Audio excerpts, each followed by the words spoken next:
जो परम सखा है। धन्योस्ति संप्रदायोयम मरणम यत्र मंगलम। हमारे श्री वैष्णव संप्रदाय में, श्री वैष्णव संप्रदाय में लो तो श्री रामानुज, श्री निम्बार्क, श्री विष्णु स्वामी और श्री माधव, श्री ब्रह्मरुद्र सनका, चत्वार संप्रदाय, चार संप्रदाय के आचार्य श्री भगवान रामानुजाचार्य, ब्रह्म भगवान मध्वाचार्य, रुद्र भगवान श्री विष्णु स्वामी। विष्णु स्वामी संप्रदाय जब लुप्त होने लगा तो श्री रामानुज संप्रदाय के अंतर्गत निरंतर अनुसंधान करने वाले आचार्य श्री लक्ष्मण भट्ट थे। उनकी पत्नी गर्भवती थी, साक्षात अग्नितेज गर्भ में था। भगवान ने स्वप्न दिया श्री लक्ष्मण भट्ट जी को, कहा कि देखो मेरा विष्णु स्वामी संप्रदाय क्षीण होने के कगार पर है, लुप्त होने के, इसलिए तुम अपने दिव्य संतान को श्री विष्णु स्वामी संप्रदाय में दीक्षित करा देना। ऐसा जब कहा, श्री भक्तमाल में चरित्र जब अनुभव करेंगे, चिंतन करेंगे तो आपको बहुत से रहस्य मिलेंगे। तो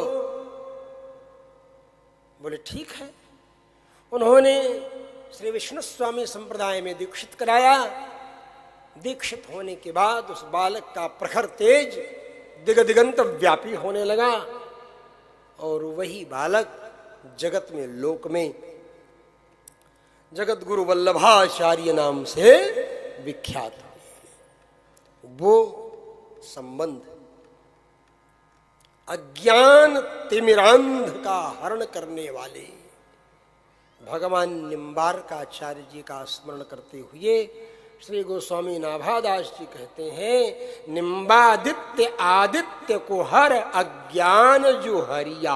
क्या कहते हैं भक्तमाल में? श्री ब्रह्मरुद्र सनका, चार संप्रदायों का स्मरण करते हैं।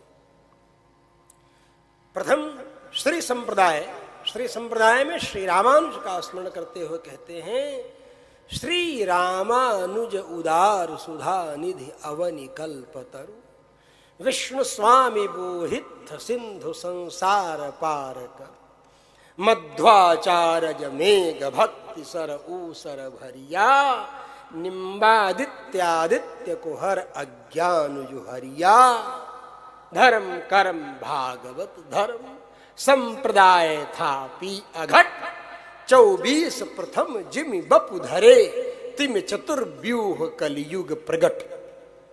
ये श्री गोस्वामी नाभादास जी अपने मुख से स्मरण करते हुए कहते हैं। तो श्री संप्रदाय में एक चना की दो दाल जैसे हो, वैसे भगवान श्री रामानुजाचार्य, भगवान श्री रामानंदाचार्य, इस तरह ये श्री संप्रदाय के अंतर्गत। श्री विष्णु स्वामी संप्रदाय, श्री वल्लभाचार्य संप्रदाय, श्री मध्वाचार्य संप्रदाय, श्री माधव गौड़ी, ये इस तरह संबंध स्थापित किया। और कहां तक गए भगवान निम्बार्काचार्य जी का, तो यहां से लेकर के मिथिला तक चले जाओ। मिथिला में फिर देखो, दास तो एक बार मिथिला में गया, यह श्री रामानुज दास एक बार क्या कई बार मिथिला जाने का अवसर लगा। वहां ऐसे ऐसे रसिक भक्त मिलते हैं निम्बार्क संप्रदाय से जो जुड़े हैं, चाहे माध्व निम्बार्क श्री विष्णु स्वामी और श्री रामानुज, किन्हीं संप्रदायों से या किन्हीं भी इन संप्रदायों के अंतर्गत जुड़े हुए संप्रदायों से आप यदि जुड़ जाते हैं तो आपका बेड़ा पार। ये है, ये कहाँ का रास्ता बताते हैं? डायरेक्शन फिंगर है ना, ये रास्ता दिखाने वाले। राह चलते चलते देखते होंगे ऐसे इशारा रहता है, इधर जाना है, तो जिधर इशारा रहेगा एरो मार्क उधर आप जाते हैं। तो हमारा एरो मार्क क्या है? हमारा डायरेक्शन किस तरफ है? हमारा डायरेक्शन ऊपर की तरफ है। किधर?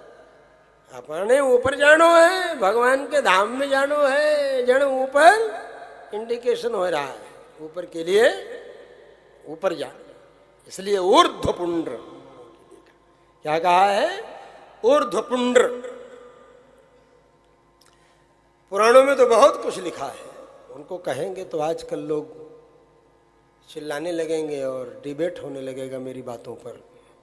इसलिए उन सब चीजों को गोस्वामी जी संभाल करके कहते हैं कि जे गावहीं चरित सम्हारे, जे गावहीं चरित सम्हारे, ते यही ताल चतुर रखवारे, ते यही ताल चतुर रखवारे, चतुर रखवारे, चतुर रखवारे, ते यही ताल चतुर रखवारे।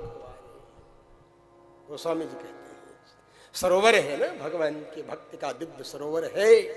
एक घाट पर गरुड़ जी और काकभूषण जी हैं मान लो, एक घाट पर श्री शिव जी और पार्वती जी हैं। शिव जी बोल रहे हैं और पार्वती जी सुन रही हैं, ऐसे सब घाट है ना। तो जे गावहीं यह चरित्र संहारे, भगवान के चरित्र को भी संहार करके गाना है। बोले क्यों? बोले अगर वैसे एज इट इज बयां का बयां सुना देसी जन हाई पोटेंसी आलोक कोनी झेल सके, आलोक संभाल भी कोनी सके, आने अजीर्ण हो जासी। कहीं हो जासी? अजीर्ण हो जासी। अजीर्ण हो जासे जन हाका मारसी, पुकारा करसी, कहीं करसी है, यही करेंगे, हल्ला करेंगे, शोर मचाएंगे। इसलिए भगवान के ये लोक पावन चरित्र, इनको कितना किसको किस तरह सुनाना है, श्रीमद् भागवत में तो और ज्यादा है ये संभाल कर सुनाने लायक। नहीं तो पाणिभ्याम योनिमाच्छाद्य का विश्लेषण कहां तक आप करते रहेंगे चिरहरण लीला के प्रसंग में। संस्कृत में भी बोलने में एक बार थोड़ी सी झेप लगती है, हिंदी में तो बोलना बड़ा कठिन है। महाराज थे साधु भैया पूछी यान कियान बोल रहा है, मैं कहीं करूं? दिगंबर हा दिगंबरम वक्त्र विकीर्ण केशम प्रलंब बाहुम सुकपोल नेत्रम चार्वायताक्षम। भगवान सुखदेव का जो दिव्य वर्णन किया है वो यही वर्णन है, दिगंबरम। दिगंबर तो बोले दिगंबर का मतलब क्या है? बोले बहुत कम कपड़े में। बोले बिना कपड़े के वैष्णव रहते नहीं है, वैष्णव है। प्रहलाद नारद पराशर पुंडरीक व्यास अम्बरीश सुख सौनक भीष्म दाल रुक्मांग अर्जुन वशिष्ठ विभीषण आदि सब वैष्णव है। बोले तो दिगंबर कैसे सिद्ध होगा? बोले दिशि विद्येते अंबरे यस्य असो दिगंबर।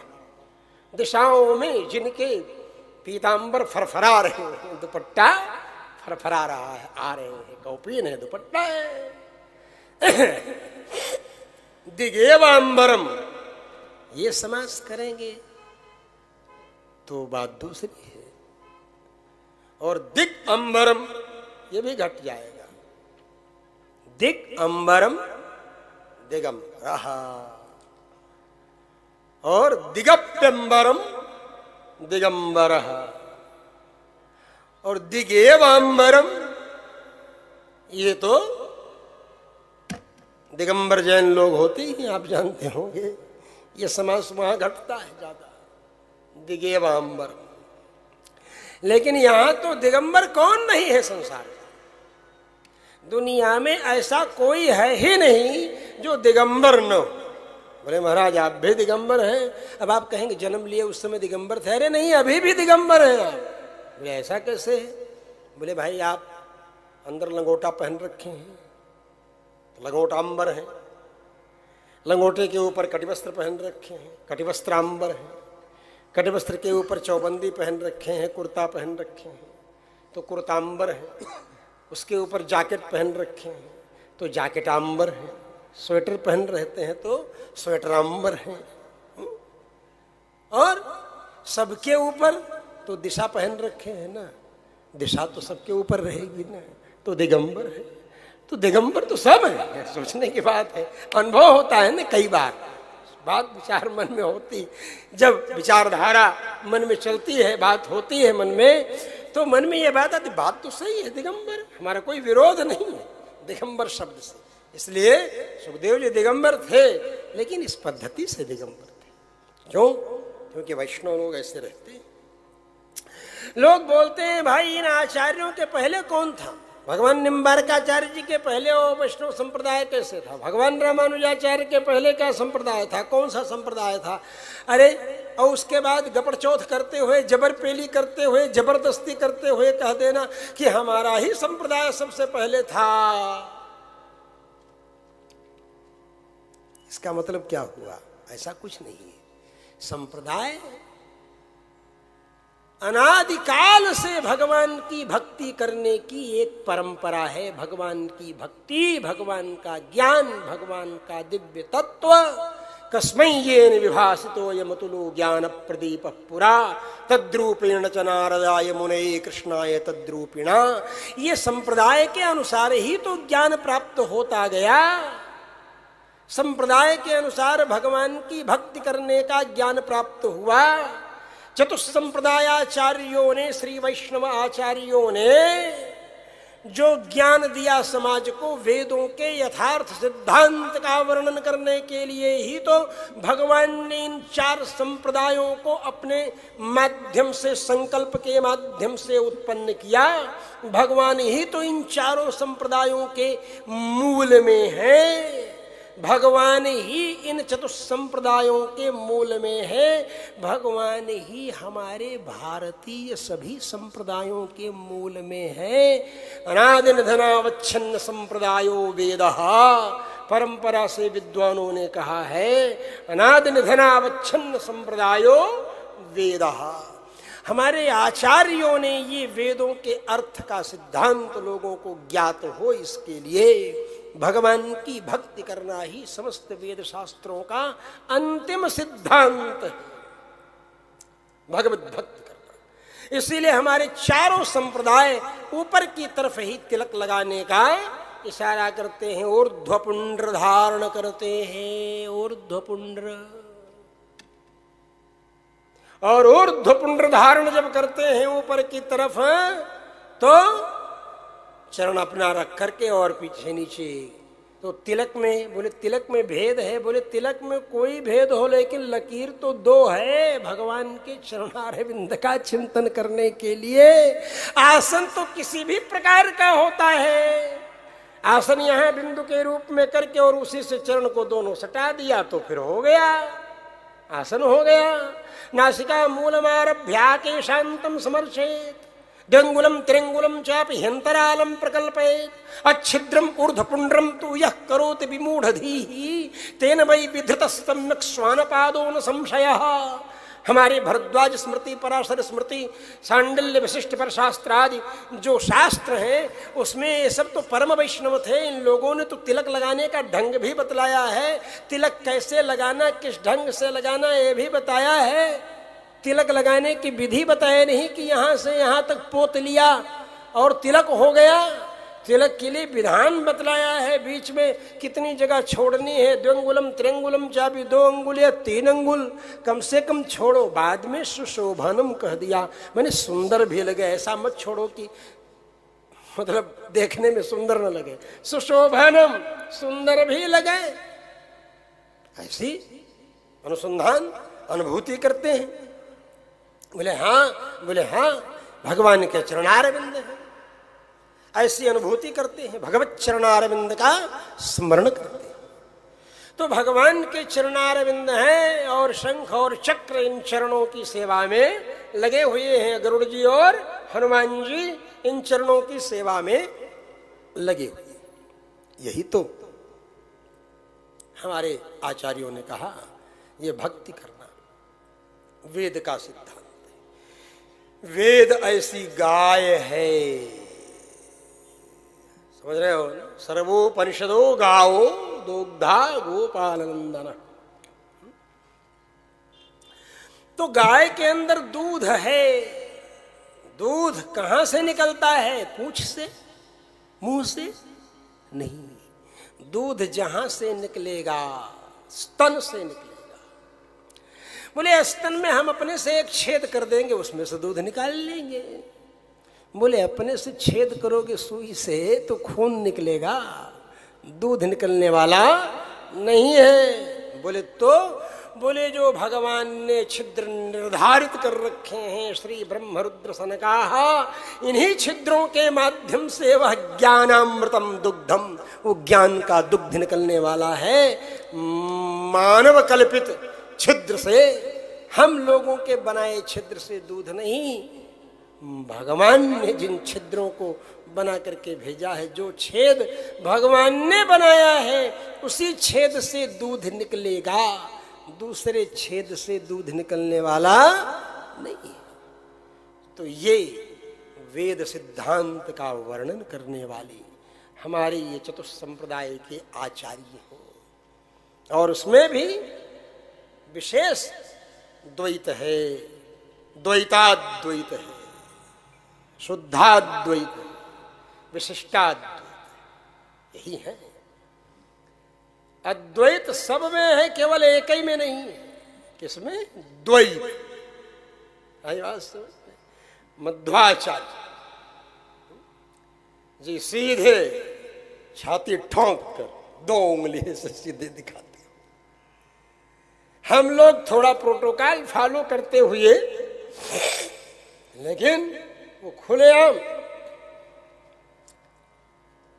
अनुभव है भक्त और भगवान का अनुसंधान। लेकिन सब व्यवहार में यही स्वीकार करते हैं, हम भक्त हैं, वो भगवान है।